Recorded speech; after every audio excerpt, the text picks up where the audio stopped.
ధర్నా కోసం దేనికి చేస్తున్నారు ఇదంతా మీరు? మేడం, ఇది రాష్ట్ర వ్యాప్తంగా జరుగుతున్నటువంటి సమ్మె. మా హక్కుల కోసం పోరాటం చేస్తూ ఉన్నాం. ఈరోజు ఆర్టీసీలో ఎంత పని భారం పెరిగినప్పటికీ కూడా ఇష్టంతో పనిచేసినటువంటి వ్యవస్థలో పనిచేస్తూ ఉన్నాం. ఈరోజు మా పనిని గుర్తించకుండా ఈరోజు కాలయాపన చేస్తూ ఉన్న రాష్ట్ర ప్రభుత్వం కావచ్చు, ఆర్టీసీ మేనేజ్మెంట్ కావచ్చు. దయచేసి మేము ఏమంటున్నామంటే, కిలోమీటర్లు పెంచారు, పని భారం పెంచారు, అనేక రకాల ఇబ్బందులు పెట్టినప్పటికీ 6 సంవత్సరాల తర్వాత మాకు పే స్కేల్ కాదు, 8 సంవత్సరాలు అవుతుంది. మా పే స్కేల్ కావచ్చు 2021 పే స్కేల్ ఒకటి, 2025 పే స్కేల్ ఒకటి, 2 వేతన సవరణలు డ్యూ ఉన్నాయి, మరియు బకాయిలు డ్యూ ఉన్నాయి. అన్ని రకాల ఇబ్బందులు మాకు ఉన్నాయి మేడం. దయచేసి కాంగ్రెస్ ప్రభుత్వ పాలన ఏదైతే వచ్చిందో ఆ ప్రభుత్వం వల్ల భగవద్గీత లాంటి మేనిఫెస్టోలో పొందుపరిచినటువంటి అంశాల పట్ల మేము మాట్లాడుతూ ఉన్నాం. ప్రభుత్వంలో విలీనం చేస్తామని జరిగింది. అదేవిధంగా యూనియన్లు ఇస్తామని జరిగింది. మా ఆర్టీసీ కుటుంబాలకు ఎటువంటి నష్టం చేయడం జరిగింది. అదేవిధంగా ఎలక్ట్రికల్ బస్సు కూడా పెట్టమని చెప్పడం జరిగింది. ఆ బస్సులు ఏదైతే మహమ్మారి ఎలక్ట్రికల్ బస్సులు అవి మా మేనేజ్మెంట్ తరఫున రావాలని విజ్ఞప్తి చేస్తా ఉన్నాం. అంతేగాని మాకు ఎలాంటి దురుద్దేశం లేదు. మేము పరీక్షలకు సిద్ధంగా ఉన్నాం. ఈరోజు 6 గంటలు కాదు, 8 గంటలు కాదు, 14 గంటలు జీరో క్యాన్సలేషన్ తోటి 1 కిలోమీటర్ క్యాన్సలేషన్ చేయకుండా ఈరోజు రాష్ట్ర వ్యాప్తంగా ఈరోజు నిరంతరం శ్రమిస్తా ఉన్నాం. మా పనిని గుర్తించకుండా ఈరోజు మేనేజ్మెంట్ కావచ్చు, రాష్ట్ర ప్రభుత్వం కావచ్చు, ఎందుకు మా అట్టడుగు వాళ్ళపైన ఎందుకు ఇంత చిన్న చూపు చూస్తూ ఉన్నారు? ఈరోజు రాష్ట్ర వ్యాప్తంగా ఉన్నటువంటి RTC employees, SC, ST, BC, minority, అగ్రకుల పేదలకు, మధ్య తరగతి, బడుగు బలైన వర్గాలకు చెందినటువంటి వ్యక్తులు పనిచేస్తున్నారు. మా మీద మీకు ఎందుకు ఇంత కక్షపూరితమని రాష్ట్ర రవాణా శాఖ మంత్రి ఏదైతే ఉన్నారో పొన్నం ప్రభాకర్ విజ్ఞప్తి చేస్తా ఉన్నాం. మరి ఈరోజు దినదిన గండం నూరే లాషు. ఈరోజు రాష్ట్ర ప్రభుత్వాలు ఎన్ని మారినా, ఏ జెండాలు మారినా, ఏ ముఖ్యమంత్రులు వచ్చినా, ఏ ముఖ్యమంత్రులు మారినా మా ఆర్టీసీ బతుకులు మాత్రం మారతలేవు మేడం. ఎందుకు మారతలేవు? ప్రజాస్వామ్యబద్ధంగా ఆ రోజు తెలంగాణ ఉద్యమంలో తెలంగాణ రావాలని సకల జన సమ్మె చేసినాం, మిలమ్మర్స్ ఉద్యమం చేసినాం, ఒంటమార్పు ఉద్యమం చేసినాం. అన్ని ఉద్యమాలు చేసి తెలంగాణ తెచ్చుకునే శాపంగా మారిన మన పరిస్థితి ఈరోజు. మరి రోజు పక్క రాష్ట్రమైనటువంటి ఆంధ్రప్రదేశ్ మన గౌరవ ముఖ్యమంత్రి రేవంత్ గారు చిన్న వచ్చినటువంటి ముఖ్యమంత్రి గారు ఈరోజు ప్రభుత్వంలో విలీనం చేసినటువంటి ఘనత దక్కింది ముఖ్యమంత్రి గారికి. మరి అదేవిధంగా ఈరోజు తెలంగాణ తెచ్చుకునే శాపమా, లేకపోతే మేము ఎక్కువ పని చేసేందుకు శాపమా? ఒకసారి మీ రాష్ట్ర ముఖ్యమంత్రి గారు విజ్ఞప్తి చేస్తా ఉన్నాం. ఈరోజు అంచెలుగా ఒక్కరోజు లీవ్ లేకుండా, ఒక్కరోజు డిమ్మ లేకుండా పని వీక్లీ ఆఫ్లో పనిచేస్తా ఉన్నాం. మా డ్రైవర్ సోదరులు, మా కండక్టర్ సోదరులు, మా మెకానిక్ సోదరులు నిర్వీర్యం, నిమిషం విరామం లేకుండా అన్నం తినకుండా పనిచేస్తే కూడా ఈరోజు 55,000 మంది ఆ రోజు ఏ పని చేశారో అదేవిధంగా స్టాఫ్ తగ్గినప్పుడు కూడా అదే విధంగా పనిచేస్తా ఉన్నాం. అయినా కూడా మేనేజ్మెంట్ గుర్తించకుండా కక్షపూర్తంగా వ్యవహరించడం తక్షణమే పద్ధతి కాదు. ఇదే విధంగా కొనసాగితే గతంలో జరిగిన ఏ విధంగా కొనసాగుతుందో అది 5 రోజుల 10 రోజుల నిర్ణయం చెప్పలేం. మా రాష్ట్ర కమిటీ నిర్ణయం ప్రకారంగా కొనసాగుతామని ఈ అవకాశం ఇచ్చిన మిగతా ఆర్టీసీ కార్మికులకు మరియు నిరామితులకు. కొన్ని బస్సులు అయితే రోడ్డు మీద తిరుగుతున్నాయి కదా మేడం, రోడ్డు తిరిగే బస్సులు వాస్తవానికి మా డిపార్ట్మెంట్ బస్సులు కావు మేడం. అవి ప్రైవేట్ బస్సులు, హెయిర్ బస్సులు. అక్కడక్కడ డిపోకు 2 నుంచి 3 మాత్రమే తిరుగుతూ ఉన్నాయి. రాష్ట్ర వ్యాప్తంగా డిస్టిక్లో కానీ హైదరాబాద్లో కానీ 90 డిపోలలో మా స్టాఫ్ ఎక్కడో 1-2 తప్పితే ఎవరు కూడా ఈ రోజు వరకు ఇప్పటి వరకు ఒక బస్సు చరిత్ర మాకే దక్కిందని కూడా ఈ సభాముఖంగా తెలియజేస్తా ఉన్నాం. అంటే మీరు ఇప్పుడు ఏదైతే చెప్తున్నారో మాకు న్యాయం జరగాలనేది జరిగేంత వరకు ధర్నా అయితే కొనసాగుతూనే ఉంటుందా? మేము మా కోరికలు నెరవేరే వరకు కూడా ఈ ధర్నా, ఈ స్ట్రైక్ కొనసాగుతూనే ఉంటుంది. మేము అడిగింది ఎక్కువ ఏం లేదమ్మా.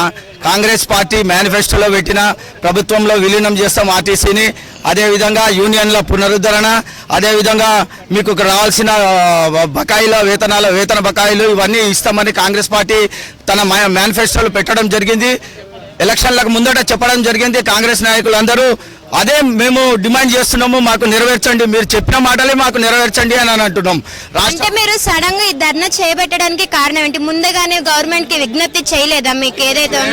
మేము 42 రోజుల ముందే స్ట్రైక్ నోటీస్ ఇవ్వడం జరిగింది, ప్రభుత్వానికి చెప్పడం జరిగింది. ఆ 42 రోజుల నుండి వీళ్ళు ఏం పట్టించుకోలేదు. ఆల్రెడీ లేబర్ కమిషనర్ సార్ వద్ద 2 సార్లు మీటింగ్ కి మమ్మల్ని పిలిస్తే మేము వెళ్ళడం జరిగింది, కానీ మేనేజ్మెంట్ రాలేదు. మేము ఎంత రిక్వెస్ట్ చేసి మేము అసలు ఈ స్ట్రైక్ జరగద్దు అని మేము అనుకుంటున్నాము. బలవంతంగా మాతోని రాష్ట్ర ప్రభుత్వం స్ట్రైక్ చేపిస్తుందండి. అంటే ఎన్ని రోజుల దాకా కొనసాగుతూ ఉండొచ్చు స్ట్రైక్ అనేది? మేడం, మా రాష్ట్ర ప్రభుత్వం మా డిమాండ్స్ నెరవేరే వరకు ఈ స్ట్రైక్ కంటిన్యూ జరుగుతూనే ఉంటుంది. కోరికలు లేవమ్మా. మాకు కావాల్సింది ప్రభుత్వంలో విలీనం చేయాలి, మాకు ఉద్యోగ భద్రత కల్పించాలి, మాకు యూనియన్లను పునరుద్ధరించాలి. మా 3 మేనిఫెస్టోలో పెట్టిన డిమాండ్లు కాబట్టి అవే మేము అడుగుతున్నాం. మాకు మేము ప్రభుత్వానికి అగ్రెసివ్ ధర్నా చేయట్లేదు. మేము పబ్లిక్ సేవ చేయడానికనే ఉన్నాం. మేమంతా పబ్లిక్ ఎప్పుడు ఇబ్బంది కలిగే పని చేయడానికి లేదు. వాళ్ళు మాకు ఇబ్బంది కలిగిస్తారు కాబట్టి ఆ పరిస్థితి వచ్చింది. అంటే ఇట్లా స్ట్రైక్ చేస్తున్నారు, మీ ఉద్యోగాలకి హామీ ఉందా, లేకపోతే ఉద్యోగాలు పోతాయని ఏమైనా బెదిరింపులు వస్తున్నాయా? మా ఉద్యోగం రాష్ట్ర ప్రభుత్వం ఇవ్వలేదు, మేనేజ్మెంట్ ఇవ్వలేదు. మేము ఒక రిక్రూట్మెంట్ సెలక్షన్ రావడం జరిగింది. ఎవరికి భయపడాల్సిన అవసరం లేదు. మేము ఆల్రెడీ ఉద్యమకారులమే. మా కొట్లాట కొత్త ఏం కాదు. మా హక్కుల పక్క రాజ్యాంగ అంశంలో పొందుపడిన అంశాల పట్ల మేము పోరాటం చేస్తాం తప్పితే ఇల్లీగల్ పోము, లీగల్గానే వస్తాం. మేము ఖచ్చితంగా రాష్ట్ర ప్రభుత్వానికి హరిత లేదు, మేనేజ్మెంట్ హరిత లేదని కూడా తెలియజేస్తా ఉన్నాం. ఇప్పటిదాకా మేము పోరాడకుండా మాకు పే స్కేల్ ఎప్పుడు ఇవ్వలేరు. పోరాడితేనే మాకు పే స్కేల్ ఇచ్చారు, మాకు జీతాలు పెంచారు, కానీ మేము పోరాడకుండా మాకు ఎప్పుడు ఇవ్వలేరు. మళ్ళీ ఎంత పాపం మేము చేసినామా తెలియదు.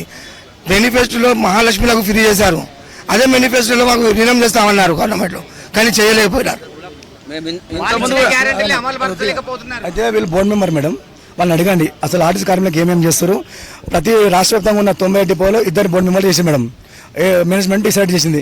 ఇప్పుడు బోర్డు మెంబర్ అయిన తర్వాత మన రామకృష్ణ మీద మా ఎటువంటి వ్యక్తిగత విమర్శ లేదు మేడం, మా కుట్ర తూరత కూడా ఏం లేదు.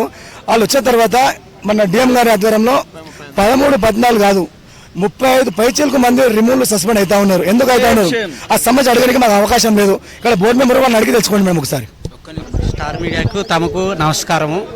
నేను ఈ మైదీపట్నం డిపోలో ఎంప్లాయీస్ వెల్ఫేర్ బోర్డు మెంబర్ని. కార్మికులతో పాటు అందరితో పాటు నేను కూడా స్ట్రైక్లో పాల్గొనాలని మరియు రిజైన్ చేయాలని వచ్చాను. అంటే కొంతమంది రీజన్ లేక సస్పెండ్ అవుతున్నా అంటున్నారు కదా, ఏమని రీజన్ చెప్తున్నారు? ఇప్పుడు సస్పెండ్ అయినా ఏమైనా లీవులు కావాలన్నా ఏమైనా లీవులు ఇప్పారని నా దగ్గర వచ్చిన వాళ్ళకి నేను చెప్తున్నానమ్మా, చేపిస్తున్నాను. సిఐడిఎంని దండించి రిక్వెస్ట్ చేసి నయానో భయానో లేకుంటే ఆర్ఎంఓ చెబుతామని మేము లీవులు ఇప్పిస్తున్నాము. నా దగ్గర వచ్చిన వాళ్ళకి చెబుతాము. ఏదైనా మీ దగ్గరికి వచ్చిన వాళ్ళకైనా మీరు చెబుతారు, కానీ నా దగ్గరికి వచ్చిన వాళ్ళకి నేను చెబుతున్నాను. అదేవిధంగా మా వాళ్ళందరి కార్మికుల యొక్క అందరి ఇష్ట ప్రకారము నేను వెల్ఫేర్ బోర్డు నెంబర్కి రిజైన్ చేసేసి స్ట్రైక్లో పాల్గొన్నాను.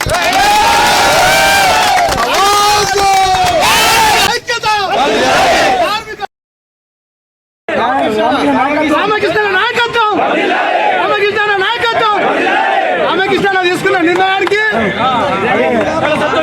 చాలా సంతోషం. రామకృష్ణ గారు మన క్వశ్చన్ అప్పీల్ చేసినందుకు ప్రత్యేక ధన్యవాదాలు. పక్షపాతి కార్మిక ద్రోహి అనుకునే టైంలో పక్షపాతి వచ్చినందుకు మరొక ఆయన ముఖంలో సంతోషం, ఆయన ముఖంలో సంతోషం, ఆయన ఆనందం.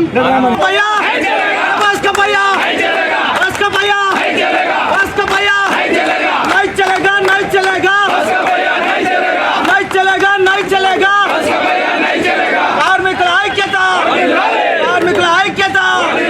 ఆవాజ్ దో, ఆవాజ్ దో, ఆవాజ్ దో. हमारे मांगे, हमारे मांगे, हमारे मांगे. आवाज दो, हमारे मांगे. नहीं चलेगा, नहीं चलेगा, नहीं चलेगा. नहीं चलेगा.